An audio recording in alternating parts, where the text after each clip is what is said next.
Hello, everybody, and welcome to the Salt Mine. We are coming at you with episode number 11, fresh off of our winners' finals and losers' semifinals here in the playoffs, where we have predicted every match incorrectly.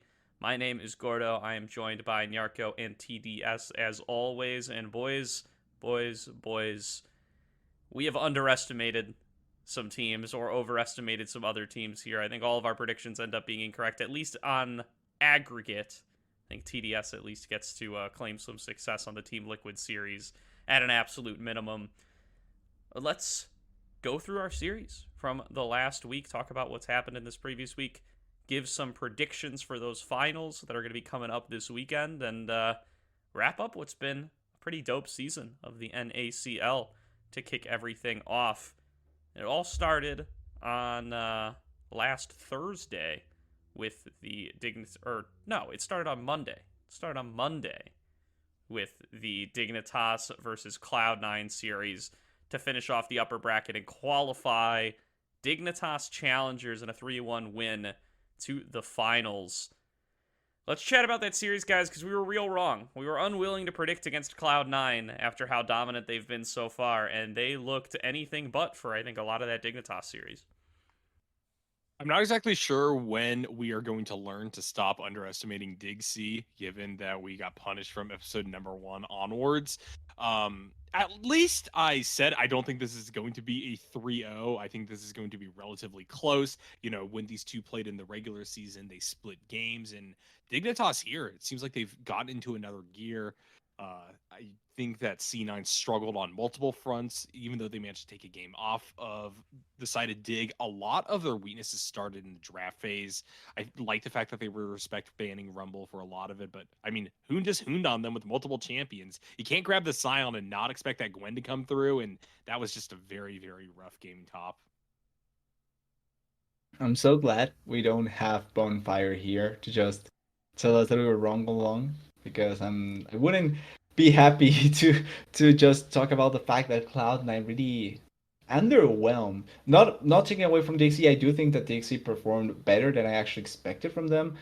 But I want to give, like we were talking about Hoon, I want to give a lot of credit to Spawn because I feel like he really turned around for that series, playing really, really well, consistent, didn't really give up a lot of advantageous positions to C9, and I think that that allowed for the other members to end up shining a little bit more. But C9, it felt so underwhelming. Last week we were talking about the fact that I thought that on each position you could comparatively see that C9 has an edge on almost all of them except for probably jungle. But this series, it really didn't like feel like that was the case. Like you were talking about it. Hoon really performed so highly. I think Diamond outperformed Zazel in all the series as well. He performed so well in the matchup and really just bringing the Vivas team together better than what C9C performed or showcased. Maybe it was an off day. It can happen to anyone, and that's why in the second like chance they get a better opportunity to showcase themselves. But it was really underwhelming. Yeah, I do think maybe a little bit of an off day for Lost in particular. I think he looked uncharacteristically poor in the series there. I think Zazel still looked quite good, but Lost did not really manage to pull his weight. But I have to call out a player that you didn't include in your miscalculations there, TDS. And that's Insanity. I mean, I think this series really proves to be, especially in this game number 1, right? Where Insanity actually just kind of gaps Diplex, right? He throws down his first Ari of the season up against Diplex's best champion, the Silas. And he just goes up massively in CS, keeps him shoved under turret the entire game, is way more useful around the map, wins them really big fights over Dragon and over Soul, and ends the game for Dig off that. And I mean, I think from there, it really puts Cloud9 on the back foot, and they really struggle to respond in draft for the rest of the series. Like, you see, like, Diplex has to, like, go into weird stuff. He plays, like, the Vel'Koz in game 2. And it's like, they clearly were pretty reliant, or at least were planning on being able to reliably blind that Silas. And Insanity says no to that very, very early to start off the series and really sets the pace for Dignitas there. I guess that shows even us, and even I myself am not immune to the import bias brain rot.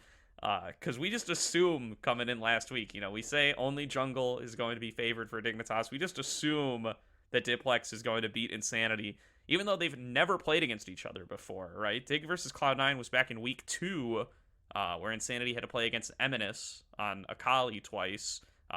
Didn't look very good for Insanity there, but he's never played against Diplex and looked substantially better than Diplex in this series, I would say. I think Diplex has failed the Insanity check to get into LCS, as many mid laners this season have. But, well, that's why C9C changed mid laners. Exactly, yeah. And I think that C9C just clearly we're struggling on multiple fronts. That becomes more clear given the fact that, we haven't really featured Hoon besides me mentioning that he was Hoonin on people. That was a lane that I think was just very much going in favor of Dignitas for the entirety of the series. But yeah, I think Gordo, you and TDS are touching upon the really big players that defined the pace and tempo of the series outside of the draft missed performances that I was talking about before. I mean, Aurelion Sol got through pick ban every single game, guys. And when it finally got locked in by Dignitas, Insanity melted people on it. 7-1 and 7 in that last round, right? They were spending a lot of time respect banning the Rumble out for the first 2 games, and that kind of, I think, jacked up the way that C9C could approach that draft as well. When it finally was let through, that was actually the game that Dignitas lost. That was the one that they performed the worst in. And even then, that kind of came from a dead fish bot lane, not going to lie, for Dig in that game. But, they were just recharging, came back in the last game, looked even better. I think that's one of the games where Diamond really popped off, like you're talking about, TDS. His recon performances have been premier, I think, throughout a lot of this recent patch. So overall, this is a great look for Dig, and I think it makes sense that they go through on winners bracket to grand finals.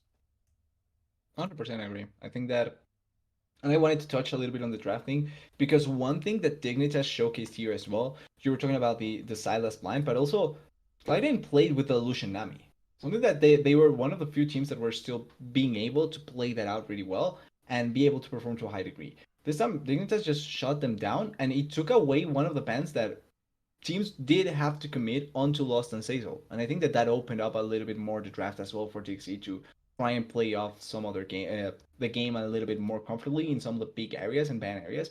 And it also made it so that Cloud9 need to go for different bot lanes, different attempts at trying to play. I think that the ideas from Cloud9 in the bot lanes weren't necessarily bad. I don't think that Lost Series was necessarily bad. But when it went down to the typical 80 carries in the meta, it felt like Spawn at least had it a little bit more down than Lost. In that series, at least, comparatively.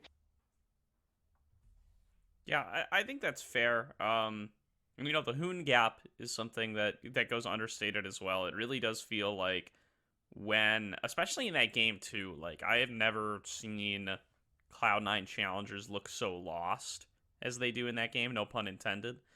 They just do not have an answer to Hoon, Flame Horizoning, Fake God in the bottom lane, and I think some of that's draft, right? It's like they do not have a side lane answer to the Gwen in that game. They have Vel'Koz, Xayah, Maokai, Renata to round out that draft, so nobody's really going to be able to deal with Hoon.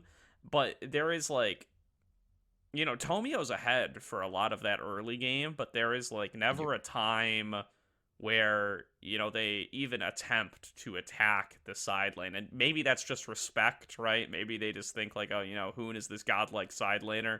He always knows when we're coming. He always has his vision set up. He's never going to overextend, but those aren't really traits that I associate with Hoon, right? I think he can overextend and he can get picked off, but they never even try it, right? Hoon goes 3-0-0 in a game that is 8-10. Kills wise, he barely has to participate in the map. He just solo kills Fake God constantly every time they're up against each other, and takes an inhibitor solo, never having to deal with more than one person in his lane. It's I think it's a very interesting weakness to look at for Cloud9 if you're Dignitas or Team Liquid hoping to play against them. Well, if you're Team Liquid coming to play against them next week, next game, and if you're Dignitas anticipating a rematch, should really be looking towards being able to get advantages over Fake God, because it really feels like Cloud9 do not have great answers when it gets really bad. You know, uh, it reminded me of like when we were talking about Jenkins a little bit on CLG, and it's like I. It feels weird to say that with Fake God, but like I didn't give the credit to Hoonin, and I'm gonna say go with that as well. But like Fake God got exposed too much in some of these matchups where the defenses that were around him were kind of weird, put it like that. And it Yeah. reminded me of how CLG felt like they had a good neutralizer up there, but in reality, like if Vega didn't found an avenue by himself to neutralize the other player, which can happen if you're going against good top laners, then there's no like backup plan for the rest of the team to to try and minimize the damage. And it really was kind of apparent watching how Dignitas took advantage of that, particularly Hoon took advantage of that. And if Veigar is doing not necessarily badly, but if he commits some sort of blunders here and there that are punished and that Dixie ends up taking advantage of, C9C doesn't really know to respond with that idea because they typically have a really good plan around bot side. They play really well. They try and get their advantages. Fagot never really feels like he's going to be a liability. Not even that, like Fagot does really good by himself, neutralizes, does a really good job, and then they are able to play out the game knowing that Fagot is going to be a factor in the game. But when it's not that case, it felt like Dixie knew that Sinan wasn't going to have that factor up there in the top lane, and it ended up quite affecting him quite a lot without taking away from the fact that I was one of the Hoon doubters. I think Hoon performed amazingly, or has been performing really, really well so far. Like last week, I think he did an amazing job, and then this week coming in does super good against Fake God. I think I have to eat my words. I'm sorry, Hoon, for disrespecting you. I thought it was going to be worse for you, and it turned out so well for them. Yeah, I think we're deep enough in the bracket where, LCS teams are really starting to pay attention here, especially those who already have these players signed. I think, look, I'm looking at Hoon to be starting for Dignitas in summer. I mean, I think, It's Armut. Yep, yeah, I mean, they've got the exactly. import slot if they move down Armut. I think Armut has looked like probably the worst top in the LCS, um, especially with Haunter coming up and with Revenge looking very good on Immortals. I think Revenge is a bright spot on that team. So, with the import slot available, if you swap out Armut, I think that looks like a clear choice to try to get better for Dignitas, and I would not be surprised to see it happen off the back of this playoffs run from Hoon. He's been very good so far, and I'm looking forward to seeing him not fumble it and keep that performance going throughout the rest of playoffs. Hopefully. And for me, looking at the rest of playoffs, and I'm sure we're going to talk a little bit about everything as we get deeper on into the bracket and start speculating about grand finals. But to me, it's kind of a weird series to start this week on. The C9 Dig C matchup is one that I think a lot of people were expecting as grand finals. And what's sad is that this was such a dominant performance by Dignitas is that it kind of takes the air out of the sails going deeper in, right? Because if realistically speaking, we see C9C beat TL, which is going to be at least my prediction, maybe TDS is still going to be on the TLC train all the way. But I mean, I don't really know what C9 can do to adjust and come through in the grand finals matchup versus this team to look better than they did here. Because right now it just kind of feels like it's not necessarily a collapse, but they've just kind of found a better version of themselves that they have to now match up against. Yeah, for sure. And that's plenty said on Dig C9. So I'd like to move down to the lower bracket a little bit, talk about our elimination match for the week. A 5-game series going the full distance between TL Challengers and Cincinnati Fear, where it ends up being same sides the entire series, by the way, and TL Challengers barely ekes it out in a 3-2 win. A great series all around. I mean, definitely worth a watch. I think it's a great exhibition of the strengths of both of these teams. But boy, oh boy, do 2 out of the 3 Team Liquid wins just look so convincing here. Um, I was really impressed with how they were able to execute their game plan. I think Mir especially really stepped it up this series. He gets to play 4 games of Wukong, and he looks great in those kind of team fight wombo combo comps. I think his performance, especially in the final game, is super critical. They play the old Venn diagram composition with the Wukong and the Kennen and the Ziggs. all just making circles, and they really clutch it out in some of those Dragon team fights to be able to close it out and move themselves further into the bracket.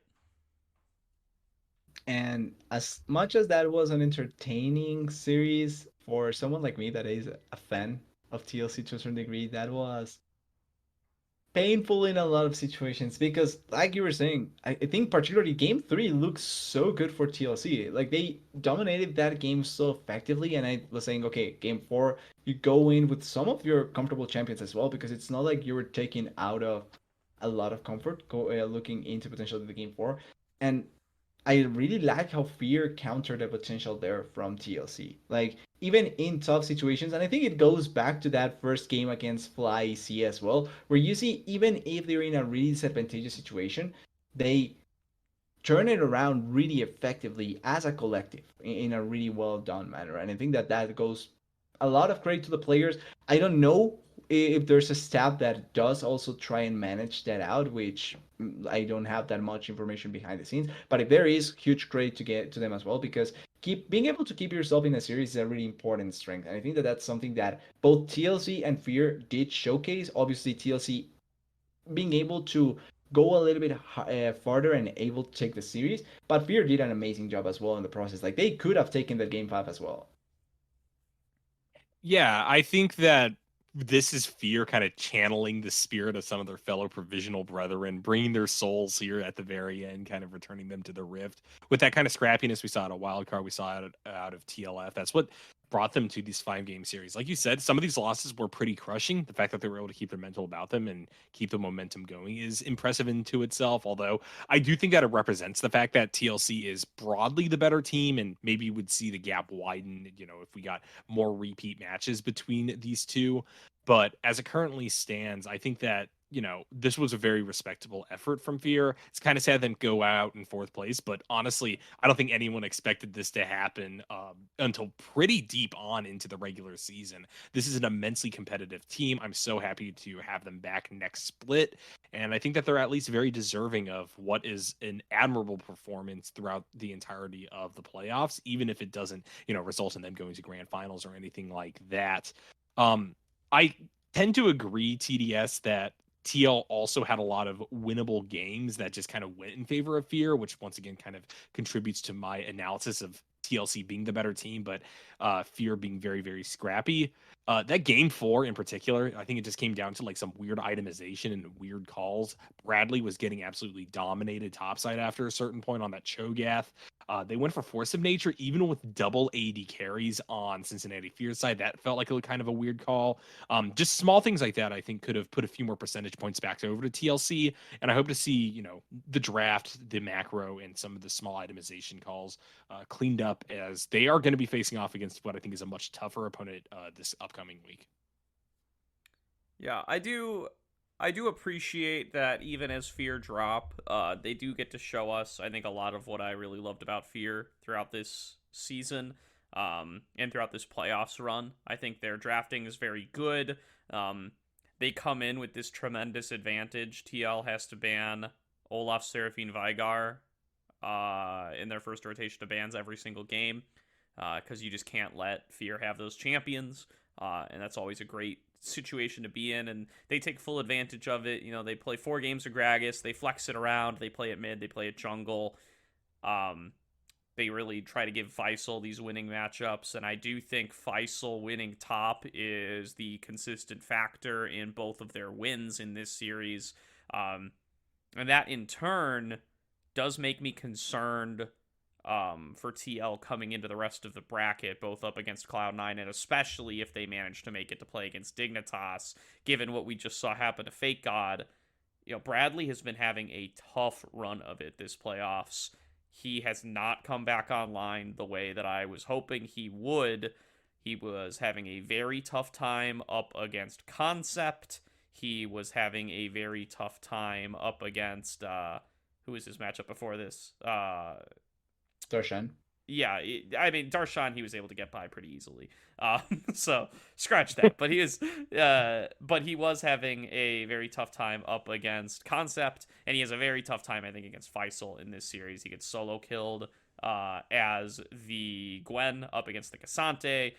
He gets really dominated as the Cho'Gath up against the Scion. Like, I've never seen somebody camp a Scion lane so successfully as Perry does in this series. And, he's weak siding for sure. They've definitely been giving him a lot more of those tank matchups. But off the Kennen, I think this playoffs Bradley has looked pretty underwhelming all in all.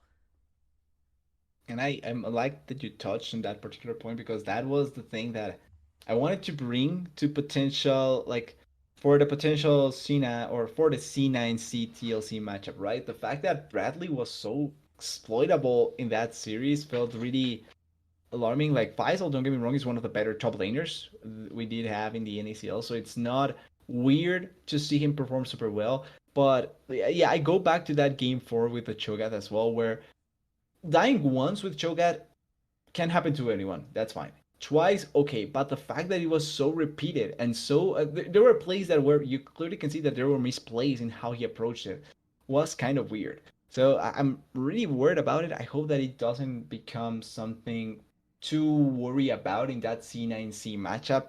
I say that as a TLC fan, obviously. If you don't care about TLC, you hope that Bradley keeps on performing like that because it can be one of the more riskier spots to try and attack. Now, that said, though, C9C is not a team that does try and attack top lane as much compared to Fear that does have Faisal, one of the better top laners, and you want to have Faisal be ahead.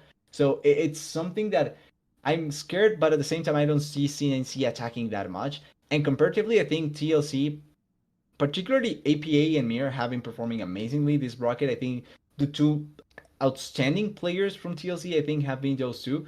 But I also I want to give a lot of credit to Arrow and Kim Down. I feel like Arrow was much more inconsistent in the regular season. Really has come to showcase his veterancy, to say it like that, in the playoffs because he's been a really solid AD carry. I think his performance on the batters was amazing on the two last games, even though the fourth one they lost. I think he was playing really, really well. And then they ended up winning. So I want to give props to Arrow and then Kim Down as well. First NACL split, if I'm not wrong, coming from collegiate, doing a really good job at that. Like, I think he's becoming much more comfortable playing in this level, and I think it's been showcasing with TLC's run so far. Yeah, Arrow and Kim Down I think are an easy like that's the consistently like hard winning matchup. They get kills in the 2 versus 2 quite a few times in this series, especially on the Varus Rakan duo, and I think that ends Yeah. up making a big difference for their ability to collect dragons and try to play through that game plan, which is always really what TL wants to do. I mean, their bread and butter throughout this season has been spam ganking bottom with Mir, and I think they've evolved a little bit beyond that, but it is still, the go-to strategy, and they execute it pretty well. Kim Down does play 5 games of Rakan, I can't Yeah. blame him. It's if he can get it every time, he can get it every time. And they're on blue side, so they get to first pick it. Sometimes they usually are first picking the Wukong, and then they're taking the Rakan on the second rotation. But if you can get it, play it. I still think I think this is what Kim Down looks best on. I guess I'll say that's the optimistic way of putting it, right? Is he's at his best on these engaged supports. Really good at the Rakan, finds some great angles there. I'm a little bit less confident in him when you start putting him on the Enchanters, when you start putting him on stuff like the Thresh. But, they do a great job of drafting to give him his strength here, and he delivers for them, which is always something you love to see, especially in a rookie like him down. All right, well, might as well look ahead here on towards Team Liquid versus Cloud9, which will be our losers side finals to start off the week here, coming in on Saturday. TDS previewed it a little bit here, but curious how we feel about this matchup. Definitely feels like C9 is going to be favored, but I've been saying throughout all of playoffs, right? I'm going to be predicting Cloud9 to win until they give me a reason to doubt them. They have given me a bit of a reason to doubt them here now, so it starts to make the predictions a little bit more difficult. I also am doubting C9 a little bit given their performance versus Dignitas, but I do think that there is still a considerable skill gap between Dig, C9, and TLC. And so I'm still relatively confident to give it over to C9, making it all the way to grand finals for the rematch.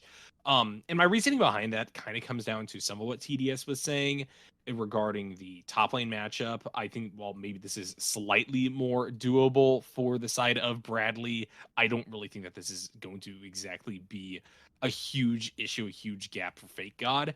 And overall, Diplex, for as much as they struggled up versus Insanity, clearly has their on moments. And I think that they maybe weren't playing to the full potential versus Dig. They have a little bit of time to breathe, a little bit of time to watch the tapes. And unfortunately, I just don't really see APA as competitive in the same echelon as Diplex is, especially if he's firing on all cylinders. So with the top and the mid, both, in my opinion, going pretty clearly in favor of C9C, plus just their historic level of domination that we saw throughout the regular season. For me, this is pretty comfortably in their wheelhouse. I'm going to go 3-1 in favor of C9. I want to say that I'm going to take Team Liquid, by the way. I am going to Oh go boy. TLC 3-2. I have my expectations here. And the reasoning is that I do agree with what you were saying with the Bradley side of things, because I do think that top lane look is still looking like the riskiest place to go for. I already did give the reasoning that I don't think that it's going to get as attacked as it was with Fear, because I do think Fear do prefer to go top side compared to bot side, and C9C prefers bot side compared to top side, so I don't think that it's going to be that risky. That said, Bradley has lost by himself, sadly, a lot of situations. So that can still be a riskier place to put it into. Now, on the mid lane, I disagree. I think APA is better than Diplex right now. I feel like I wasn't really, and Gordo did make me think about it. I didn't give credit to Insanity in that sense, but I put Diplex a little bit too high above what I actually initially thought about him. Maybe it was the C9C dominating fashion that really kind of blinded me, but I don't think as of now Diplex is that much better than APA. And APA has something that Diplex doesn't have, which is a wider pool. Like, having to go against APA's weird champion pool is not something that a lot of players are accustomed to. And if we did see it in the Fear series, like the fact that they can play Six so effectively, Cassiopeia was such a good weapon against so many of the champions, and particularly champions that Diplex do like to play. I think it's going to be really effective as well. And it's not that he cannot play the more traditional champions. Now, it's true that he hasn't played much of them, but it's still not something that it's out of APA's wheelhouse. I feel like that matchup is going to be a little bit more slanted to Team Liquid. And then my main reasoning and the main difference that I'm going to give, especially to Team Liquid, particularly the series, Mir. I think Mir has been on a tier, particularly here. I feel like he's, if not the best so far, I think top two jungler 100% with XU. He's been performing so well. I now see the hype that the casters were seeing on the NACL broadcast. He's been doing so well, namely a lot of that on Wukong, but his performances have been night and day compared to regular season. I really feel like if he does win the series, he's up for MVP vote, going against Dixie if they do end up winning. Yeah, I do think. I mean, we're definitely on a timeline where I think Mir is probably going to win Most Valuable Prospect. It's going to be between him and Masu, because they've been going down their top five, right? And like 5 was Yukino, Yeah, 4 was Chochi. Prismal, 4 was Prismal, Oh, for was remote. 4 was Prismal, 3 was Copy, and then we're gonna get 2 and 1, I think, this week. So I assume I'm hearing surprised they those, didn't put yeah, Chochi there, hearing but those okay. as the first 3 makes me think it's gonna be Masu and Mir to close things out. I would be surprised to see other names. I think APA could get an honorable mention or something. I would be surprised that if Masu or Mir weren't included. So I assume they're going to be the top 2. That aside, so I take Cloud9 3-2 here. I do agree with TDS in that I do think the big X factor that's going to decide this matchup is going to be APA. I think, yeah, he's really leveled up in this playoffs, in my view. I think he's been quite good. He has played against some very difficult mid lane opposition and has, throughout all 5 games of that Cincinnati Fear series, I think it's him and Mir are the most consistent performers for sure. he looks so good up against Shochi, who was quite a talented mid laner throughout this season. I think Shochi gave a lot of trouble to a lot of mids. And APA has really been running a gauntlet of some of the toughest mids in the league, and he's been passing with flying colors. He's played against Copy, he played against Young, he played against Pretty, and now Shochi, and he's looked great against all of them. So I am not concerned really about him against Diplex. I think the question is, can he outperform Diplex to enough of a degree to be able to pair up with Mir and really make this series a mid-jungle gap? Because I think something that TL has traditionally relied on to get them leads has been their bot lane, and I do think if there's any bot lane in the league that is going to be able to outclass Kim Down and Arrow, it will be Lost and Zazel, especially if Lost shows up to play a little bit more than he did up against Dignitas, and I think Zazel has been terrific throughout this season. I don't think that they can mimic Dignitas's recipe, is the other thing. I do not think that Bradley can take it to Fake God the way that Hoon did. Bradley is a Gwen guy, so I think Cloud9 is going to have to avoid the Gwen into Sion matchup, but I think they've likely learned their lesson about that from the series last week. And I do also think you've got to just have your wits about you for Bradley's Kennen. I think that's been his best champion throughout this playoffs run. But I think as long as you keep note of those two things and don't get yourself into really bad situations, like I think it's probably don't blind Cassante against Team Liquid with Kennen up, because that is Bradley's pick into Cassante right now, and he's been slamming on it. I think as long as you avoid that situation, though, I think Fake God should be able to hold his own. And I think if you get Fake God some favorable matchups, you might even be able to build leads up there.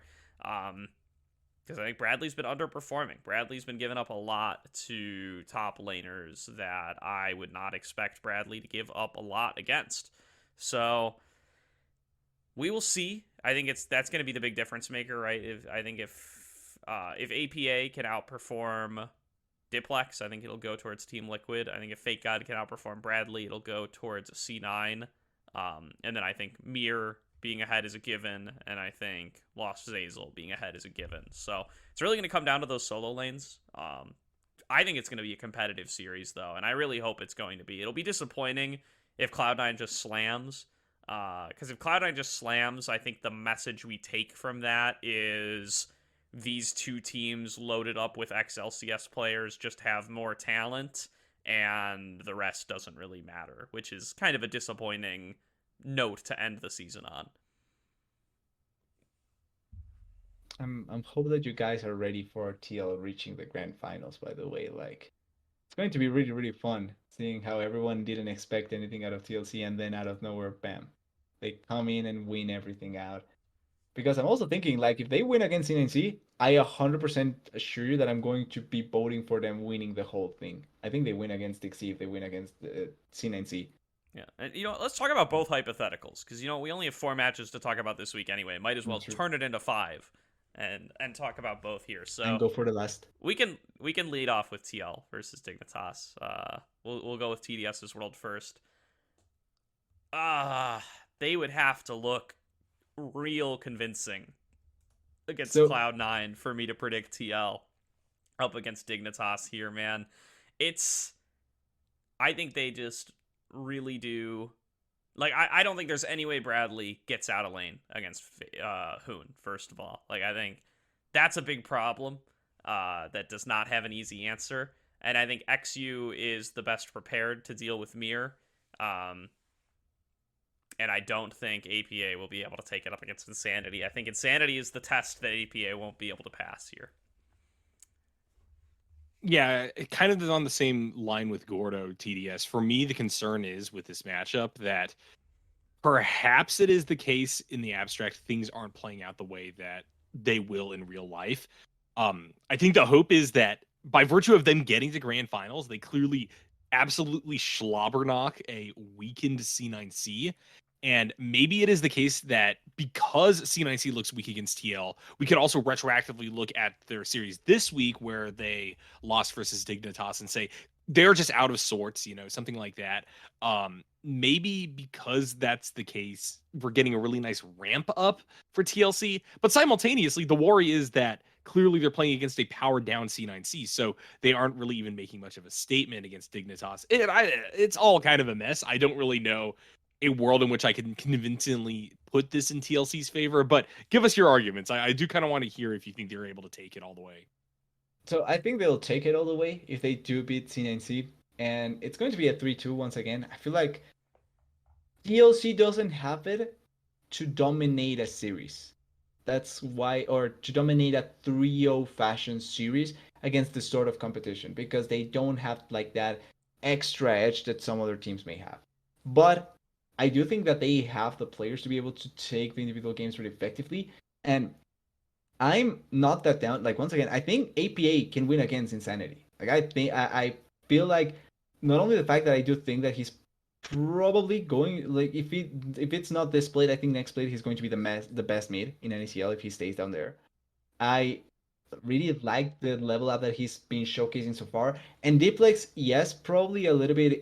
I did say a little bit inferior compared to how he was against Insanity, but I think that it's going to be a good showcase for APA to try and go against a mid laner that has the caliber to be a champion in the NACL, to say it like that. And I think that if he's able to go over Diplex against Insanity, he's going to be able to perform once again. And I also think that he's been one of the players that, when it was in regular season against Insanity, performed super well against him. Yes, Team Liquid lost, but in regular season, he also already did showcase that he was able to go against Insanity, even if the team wasn't really going to perform up to level. So I think in mid lane, the matchup is not going to be DXC favored. I think it's going to be even, and even may just go a little bit over to APA on that side. The main worry that you were talking about, though, Bradley, I do still think about it because I do think that he is going to lose the matchup against Hoon.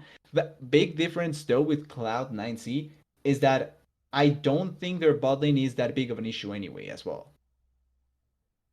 Shout outs to TDS for just bringing the conflict to the podcast. I feel like week after week, you're getting the spicy takes, you're getting good principles behind them. You're often right too. So, I mean, if you have your weight behind someone, TDS, I do often fear that you will be correct.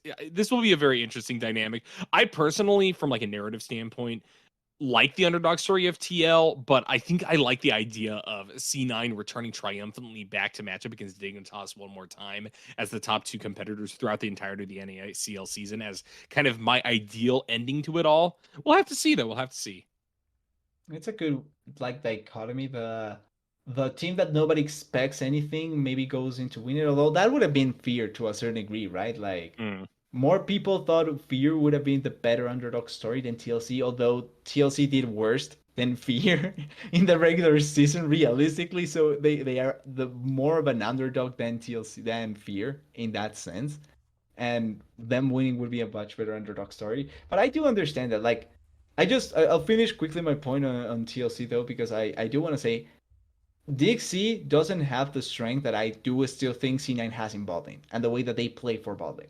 So in that sense, if TLC doesn't miserably lost top lane and then they can play through bot lane like they've been able to, keep mid lane a non-factor or actually be able to get some leads in mid lane, then they do have the control. I really like TLC's control of objectives. I think they have one of the better objective control in all of the NACL, so they are able to get that sort of lead through bot side and get control over objectives like the Dragons consistently. They have a really good way of just forcing fights in their favor and making so that other teams just fall victim to weird combos like the Wukong 6 that they've been able to pull off so consistently as well. So I really think that they do have them in that side, and if they are able to pull it off against Cloud9C, they can pull it off against Dixie as well. But I think now we can move to the more, or unless Gordo wants to. Well, I did just want to say I do agree with your point there about team identity, and ability to execute on a consistent game plan. I think if there's anything that the two series this last week, if there's like a one big takeaway for the whole league that I leave with after these two series, I think it's that TL and Cincinnati Fear were the teams that had clearer, well-rehearsed identities, and the ability to consistently develop and execute on game plans. I think they are the two teams who are the best at that. I think and one could argue, maybe that makes them the best coached team, right? Maybe that makes them the best developed team. That makes them, and they're the teams with more rookies, right? So that's what I love to see out of them. Dig and C9 have less of that, but they're the teams with the more talented players, right? They're the teams with more firepower in the mechanics department. They have more experience. They have imports. You know, those those are the big difference makers there. I say that like TL doesn't have arrow, but you know what I mean. Imports, yeah. And Mir, Mir. technically. Yeah, TL. I say that like TL doesn't have 2 Koreans on it, but regardless, I do think that that's kind of my big takeaway from this last split. So I think if you could overcome the firepower hurdle, you know, if APA can outlane the likes of Diplex and Insanity, you know, if Bradley can pull it together and not lose lane to these guys, I can see TL making a run off that alone. Let's hope so. And we can talk about the more realistic matchup as well, which is the Cloud9 Dignitas rematch. So what do we think if it does come down to these two teams again? What can Cloud9 do differently in this second series to try to take something? And in my mind, I think a lot of it comes down to having Lost perform normally. I think that'd give them a little bit more of a fighting chance in what was a 3-1 series. And it's going to be hard to do because you can target it in draft pretty effectively, but I want to keep Tomio on normal champions, man. I want him on the trifecta. I want him on Wukong, I want him on Vi, and I want him on Sejuani. I do not really want him leaning too far away from those picks. Maybe a Maokai here or there, or a Gragas. But that's as far as I'm willing to go. I think if Cloud9 wants to win this series, you keep him on those picks. Is that the fate of esports? Is that the reason why everybody on Reddit complains about esports and balance? You know, we're begging these guys stay on the normal chance that we've been seeing all season for months on end, just for a chance at winning. I do think you're touching on the correct points here, though, Gordo, regarding what C9C needs to do to evolve and find a way to answer back against Dignitas. And this is something that I really genuinely believe, and I've tried to argue for, I don't know if it was necessarily on this podcast. I argue a lot in a lot of different forums, but I've often said I don't think even a best of 5 is a really good rendering of skill and relative power between two teams. I think that the way that League works, its inherent variance, the way in which it snowballs, all these dynamics means that, you know, I think you need at least like a first to 10 between two teams before I could confidently say one is truly better than the other. And while obviously that's unrealistic, this is all to say I don't think that we've seen the best out of C9C. I don't think we've seen that Dignitas is definitively the better team overall. They just looked better that week, and perhaps it'll be the case they'll look better for another week, or maybe C9 will actually bring it back. Diplex will be activated, and also bot side of the map, Gordo, you touching upon that I think makes a lot of sense, because it's not only making sure that the AD carry does well, but it's ensuring that Zazal can really fulfill his role as best support in the freaking game right now, or best support in the NACL at the very least, which I think he is very deserving of that title still, even throughout these playoffs.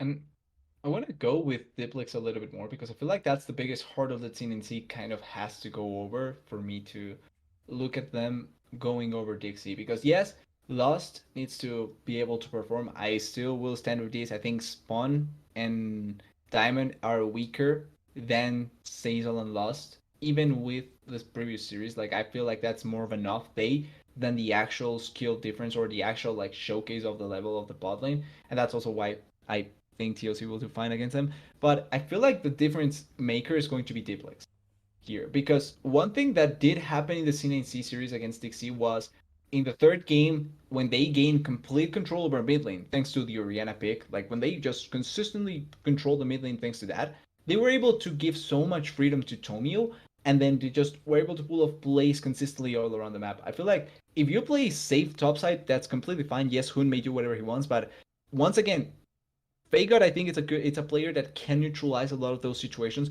so it's not that risky. As long as there's not like Pile driving the living hell out of top lane, it should be fine enough. And that game did have a little bit of like attempts at him, but Fagod did completely fine on the Gnar. So if you do get a control over mid lane and provide enough of an assistance for Diplex to try and get control of over that lane and then give so much more space for Tomio, I think they can do much, much more on the side of CNC. And that was also something that almost happened on the fourth game. Like, even though the area looked really bad later on, and we have Lord Aurelion Sol destroying people from the heavens, it did have a lot of what the third game did have as well. Like consistent push, open up Tomio, free up space, get control early on. They were en route to win that freaking game until they decided that they didn't want to win the series. But apart from that, like they had a lot of control that they could pull off, and I think that if they are able to manage that out with Diplex, they can take it to DXC a lot more effectively compared.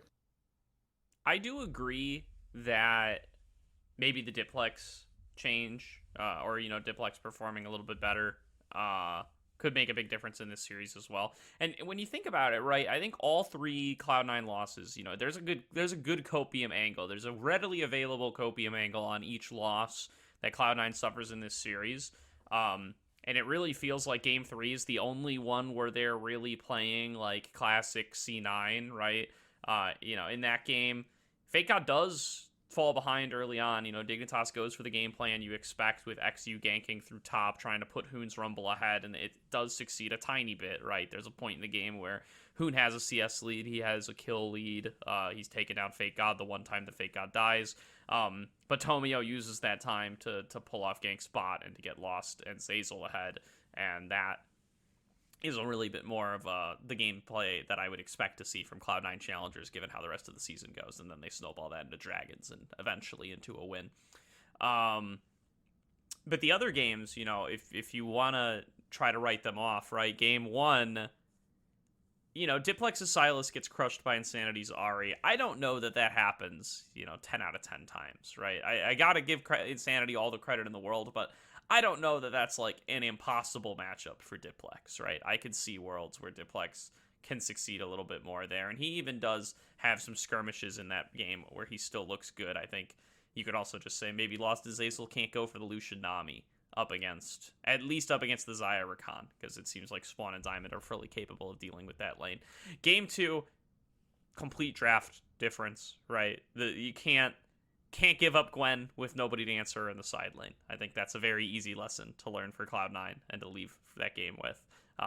Don't give up Gwen with no way to answer the Gwen. And then Game 4, right? I actually think they have all the tools to win in Game 4, as TDS is saying, right? It's ASOL Jinx carries, and you are the Turbo Dive composition. You have the Malphite, you have the Nocturne, you have the Ahri. Didn't love Tomio's Nocturne. Like I said, don't really want to see it again. It gets put super, super behind by XU's Vi, off of some good early game pathing by XU. But that said, Cloud9 still manages to get themselves in a winning position. It's just Lost getting caught out in back-to-back fights and giving up massive amounts every time he dies that wins that that fourth game for Dignitas. So there's angles for Cloud9 to play here despite the 3-1 scoreline. The great thing about that comp though is that you can put in Bai, Wukong, or even Gragas, and it works out the same way. True. Just like not Nocturne. That's the thing. Yeah, something that can withstand getting invaded a little bit better, because Tomio should have been totally out of that game. I don't remember exactly how, but they have like a good fight around Dragon or something to get themselves back into it, and then Lost just gets caught twice in a row by ASOL. Like it just casts he just casts Salt on the Zeri straight up and he gets caught out, or Diamond gets him with a little pick there as well. I mean, it's a tough game to play the Zeri against the Rakan and the Vi, but yeah, Lost is certainly plays a little too fast and loose with it and does end up giving up quite a bit. I wanted to talk a little bit about something before we move forward as well, because I didn't touch on this. Sure. On the moment that we were talking with Fear. It's a parenthesis, because I wanted to touch on something with Fear, and I think it applies to almost all the teams. But do you really think that Fear will stay together, even though they are staying up? Like, I don't think the 5 players are staying on Fear. I feel like there's no shot, because with how well they perform, there has to be teams that want to snag them. Like at least 3 out of the 5 are out of Fear, and I say it's Perry, it's Faisal, and it's Shochi. I agree. I think, it depends on how much turnover some of these challenger teams want to do spring to summer, right? I think 2023 to 2024 for sure. These players are going somewhere else. Not all challenger teams want to make changes spring to summer. A lot of them want to commit to the full year. With that said, Immortals Challengers has now opened up a spot, which is also something I suppose we could talk about here, right? Immortals has dropped Chad. That was announced. So Yeah. Chad is now available, and an Immortals jungle position is now available. Immortals did also drop Yasui as soon as they were eliminated. So Immortals has 2 roster slots open. Could go for assuming everything's on the table, Shochi Perry would certainly make Immortals Challengers a lot better. The question is, if you're already on Fear and looking really good with the teammates you have, why go to, obviously you get the salary, which is a pretty big benefit. I think it was it a Fear player? Somebody posted like their monthly income, and it was like $1,250 with $800 going to rent. So like some of these provisional teams are not making. I assume all of these provisional teams, maybe not the LCS affiliated ones. These guys are not making good money. So maybe you just take any challenger offer you can get, because that at least bumps you up to LCS minimum. Yeah, it was Chochi in the AMA who was talking about it. I think he shared his salary in the form of McChickens, and basically was saying, that he's being paid $1,250 a month. I imagine that this is probably incentive for them to move on if they have offers, but like you're saying, Gordo, we don't really know what their contracts look like, really. It could be the case that they are signed on for just this full year, and we'll be seeing a transition after that. But as someone who is not super in the loop when it comes to that kind of thing, maybe it's in the database and I just don't know how to access nor navigate it. As far as what LCS minimum is? Or just in terms of like how long people are signed on for like Fear and Company. Oh yeah, that is a good question. Yeah, so I mean they probably have a buyout. I assume the there's no way the buyout. If you're paying them $1,250 a month, there's no way the buyout's that high, right? Yeah, so I mean in that case, maybe you do just take whatever offer you can get. And I mean, and if you're Immortals Challengers and assuming you're Immortals Challengers and by virtue of being an LCS organization, you are offering a substantially higher salary than any team that isn't another challenger team, then Perry's probably, he's pick number 1, right? You can have your pick of the litter for junglers, you would take Perry. So maybe that is a change that we end up seeing for next split. I'm also kind of curious on this. I don't have like any information if this is ever done or anything like that, and it brings me a great opportunity to bring more analogies to the conversation here. But like, and I want to point out to American sports as well because I don't know how it works. But do teams put clauses on contracts for percentage of a player's sale? Meaning, like when I sell a player to you, I keep a percentage of that player's sale in future sales. Meaning that I have no idea. Yeah, because I know that in football, once again, I know for a fact that there's teams that do that in my country particularly because like it's not like there's huge teams that are internationally renowned. There's some, but like not to the huge degree. So small teams put a buy clause in some contracts that the young players they sell to another team that works like as a lever, like a lever to get towards higher end teams. Put like 10% of that buyout goes to them in the future. So like if I sell them to one team, if I sell them to a team, I get 10% of any sales that they make with that player for the future. And that goes on continuously for that player's career because they have that clause consistently put in. And I'm not sure if that has been done in esports or does happen in any sort of way with players. Yeah, I mean, we would not really have a way of knowing because the contracts aren't public. My understanding is that for like these provisional teams, especially, I think a lot of them are on like Riot gives you like a template, and most players are like you could sign whatever contract you want, but I think a lot of these orgs, especially if like a TikTok Tony Top or somebody makes it into the NACL. It's good to have those resources there for them. And my understanding is most teams use that standard contract. But I do not have any insider knowledge on how many, if any, depart from that, and how much customization really exists in the contracts at this level. Like that, those kind of things, those seem like G2 kind of contract deals where maybe the Yeah, it biggest was. contracts have stuff like that, but I don't know that like Cincinnati Fear does. Yeah, and it goes. It's a good way for this sort of small, or it would be a good way for these smaller teams to make buyouts more accessible because, like, you could argue like there's for putting out numbers that I absolutely have no idea if that's true or not. $3 million buyout for one of the players, but with the percentage, you can make it so that it's just 1 million, and you still like sell it for lower, but then future buys become more accessible to your team. So it's kind of playing the long game, but still gaining some earnings in a really consistently good manner. And I feel like for smaller teams like this, professional ones, could be a good way to play it out. It could also be like something that in North American sports doesn't happen because like I don't know how contracts work in any of the other sports like that. So probably it's not even a traditional like practice over there in that sense.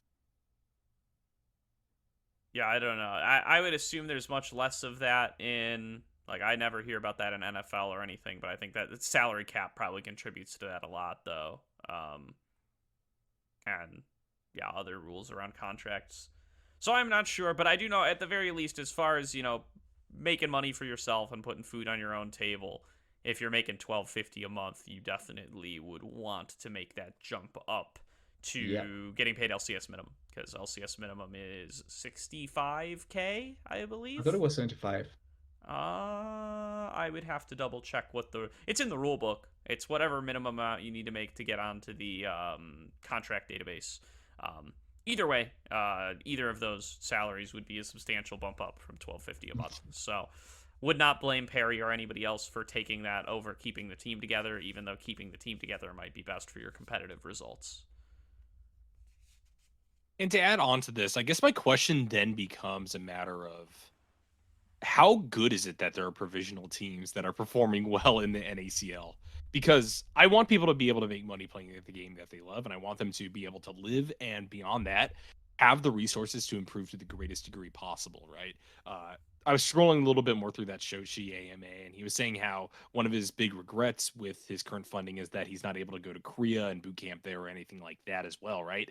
And so, if it is the case that we see Fear just kind of working as a feeder to other teams who can actually offer that LCS minimum, my question then becomes a matter of, isn't it kind of rough that Fear isn't constantly in that cycle of relegation, that they're just kind of someone who will have the roster blown up and now they got to desperately try to scramble to not get relegated next season, but it's not like they have the team identity that they have here and that we're claiming right now.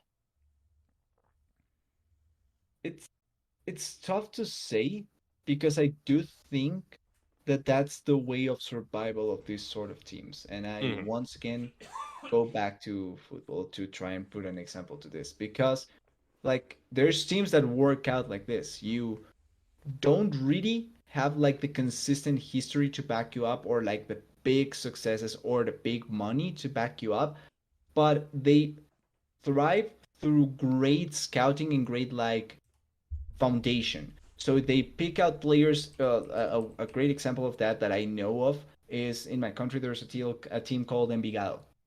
They legitimately produce the most talent in my country in terms of players, and they are known as like the academy that produces the most players out of that, and they make a living out of that, and they've been in the first division for a long time, just off of doing that. So like it's a tough business, but it's something that the more you do it, the more you're able to keep yourself up there. Like they don't really need to be top four consistently as Fear, right? But as long as they are not relegated and they can keep on producing players, they can begin getting more funds because now the teams will know that they are a player producing a team and they can get good players just by scouting off of them. And that's another way of business for these sort of teams. I agree that that's a valuable role that, I think can exist in the realm of the NACL. But my question is kind of twofold building off of that, TDS. One is, why not just have it so random provisional teams carry the torch, get deeper on into, say, a playoff bracket or do well in the regular season? Why does it have to just necessarily be Fear or Wild Card or AoE or whatever team dodges relegations, their role over the course of many years to be that talent producing group? And even if it is the case that that is valuable, it is more valuable than any random team for like one split doing well and then having those people scouted. Do you think that this produces like fans, or do you think that there's like a pathway for growth for Fear as an organization then? Because who's going to say I'm a Fear fan if they have a different roster every split? I'm sure that there will be people. I mean, I've been fans of teams with kind of revolving door rosters in the past, but it just feels like a tough place to be, especially when the threat of relegation looms over you. And if you've invested, for multiple years, your fandom into a team, the fact that they are never really getting confirmed, nor are they getting more funds, really worries me. Yeah, there is the development fee clause, which was added this year. So I did just pull it up in the rule book. So any LCS organization that adds a provisional player to their full team roster on the GCD will be required to pay a registration fee of $2,500 to register that player. So it's not that much. It's 2 months' salary for a Cincinnati Fear player. You pick up so Immortals Challengers picks up Perry from Cincinnati Fear. They pay 2 months of Perry's salary to Cincinnati Fear, and they get him, and that's it. They send the other way. I don't know, Gordo. That's like 5,000 shares of FaZe Clan stocks or something like that. That's substantial for some of these organizations, even if they are affiliated. Yeah, so that's not that much. It is a bit of a balancing act, right? Because it's like, I would like to see it higher, but also it's like, how much can it really be before it's like, before you as a player are like, well, I could get Perry off Cincinnati Fear, but then I have to pay double the salary because of the exorbitant development fee system. So I'm just going to get, a random solo queue player. You don't want to create those incentives because then you're kind of screwing Perry over. But I also think $2,500 is like peanuts. Like that doesn't offset the value of Perry for Cincinnati Fear by any means, right? That's like it doesn't even cover the salary you paid him for this split. So it's at best you're hoping to like break even there, and even then it's not particularly close.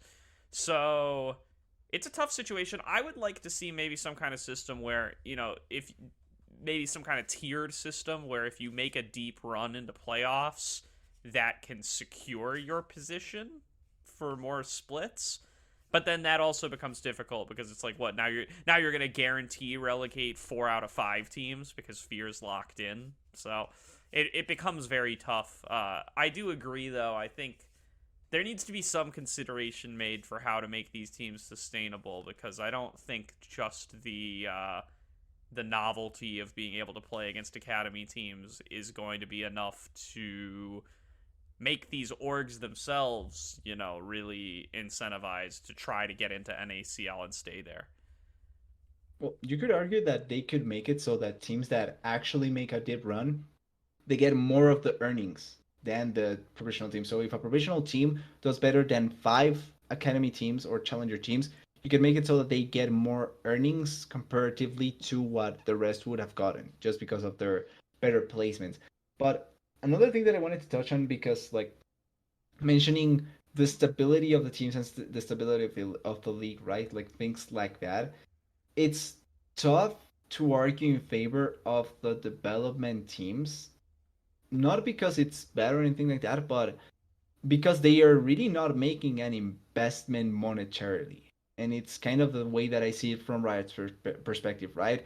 If the other 10 teams paid for their spots with the LCS or whatever, but they did pay for their previous spots, and you're trying to make it so that teams that really didn't do that, but still went through a selection pressure, but didn't really pay like the huge amounts of money to be there, are getting the same treatment. I could understand why Riot wouldn't want to approach that, but at the same time, it doesn't create a equal like empowerment for the other teams. So it's really difficult to balance it out. And I also think that there's a big issue with the huge divide between LCS and challengers. You could argue it's similar in other leagues as well, but like LCS, I would say LCS salary and Challenger salary has a really big divide when you compare them. Like even players from Challengers to Amateur are a really big divide as well.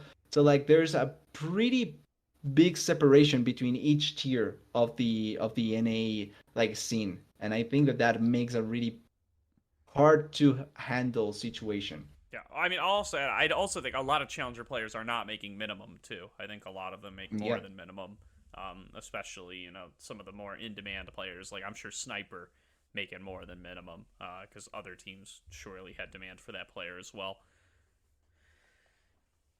Fellas, this is why we need a robust collegiate system to scout from, because then you don't need provisional teams at all. Big brain time here.